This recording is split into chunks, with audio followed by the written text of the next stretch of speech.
जय माता दी।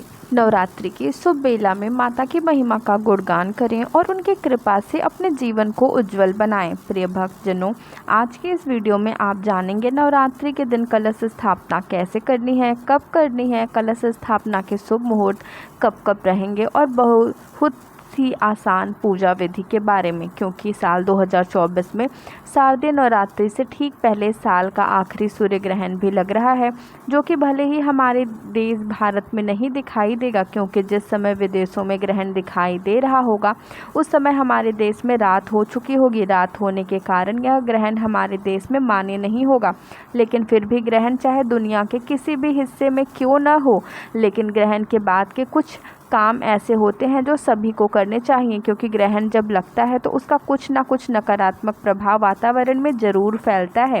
ऐसे में क्योंकि शारदीय नवरात्रि इस बार 3 अक्टूबर गुरुवार से शुरू हो रही है, तो उसी दिन सुबह के समय लगभग ब्रह्म मुहूर्त के समय जो ग्रहण है वह समाप्त होगा। तो आप 3 अक्टूबर को सुबह यदि हो सके तो ब्रह्म मुहूर्त में उठकर स्नान करें। अगर हो सके तो आसपास किसी पवित्र नदी के जल में स्नान करें। अगर ऐसा ना हो तो घर पर ही नहाने के पानी में थोड़ा गंगा जल और एक चुटकी हल्दी ज़रूर मिलाएं। इसके बाद पूरे घर में गंगा जल का छिड़काव करें। मंदिर में जो भी देवी देवता हैं उन पर के वस्त्र बदलें, सभी मूर्तियों को स्नान कराएं और इसके बाद सूर्य नारायण भगवान को 1 लोटा जल अर्पण करें। इसके बाद आप पूजा की तैयारी शुरू करें। ग्रहण के बाद दान देना चाहिए, ताकि ग्रहण से कोई भी किसी भी तरह का दुष्प्रभाव कुंडली में होने वाला है, जीवन में होने वाला है, उससे बचने के लिए यदि दान दिया जाता है तो वह सारा जो दुष्प्रभाव है उस दान के द्वारा दूर हो जाता है। तो आप दान की सामग्री में कच्चा अनाज या मौसमी फल, मौसमी सब्जियां भी सुबह की पूजा करते समय साथ में रखें और पूजा करने के बाद अपने माथे से स्पर्श कर दान की सामग्री को किसी योग्य निर्धन व्यक्ति को दान में दे दें और सभी के कल्याण की कामना करें।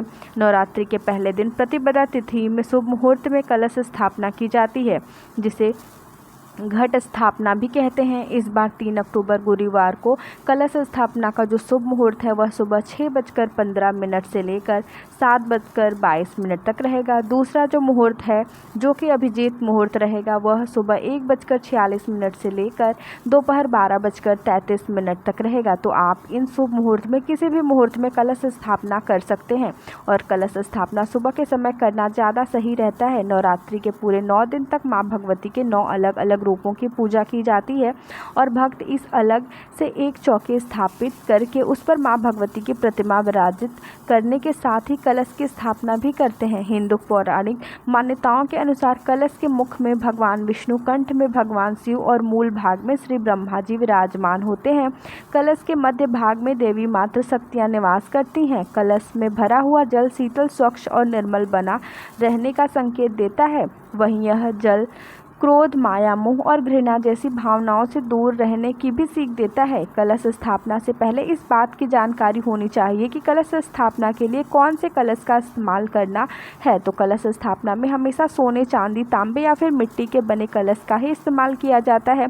कलश की स्थापना हमेशा उत्तर या उत्तर पूर्व दिशा में करनी चाहिए और कलश के ऊपर यदि आप नारियल की स्थापना करते हैं तो उस नारियल में लिपटा हुआ रखना चाहिए। जिस जगह पर आपको कलश की स्थापना करनी है उस जगह की अच्छे से साफ़ सफाई करनी चाहिए। फिर उस जगह पर गंगा जल का छिड़काव करें। इसके बाद कलश की स्थापना करनी चाहिए। कलश की स्थापना करने के लिए मिट्टी की वेदी बनाकर हल्दी से या अक्षत से अष्टदल कमल बनाएं। कलश में सादा जल में थोड़ा गंगा जल मिलाकर डालें। हल्दी की एक गांठ, एक सिक्का, सुपारी, लौंग का जोड़ा, इत्र, कमल गट्टा या एक कौड़ी डालें। उसके ऊपर आपको पंचपल्लव रखने हैं। पंचपल्लव आम या अशोक के हो सकते हैं। अगर यह पत्ते ना मिले तो आप पान के पत्ते का प्रयोग भी कर सकते हैं।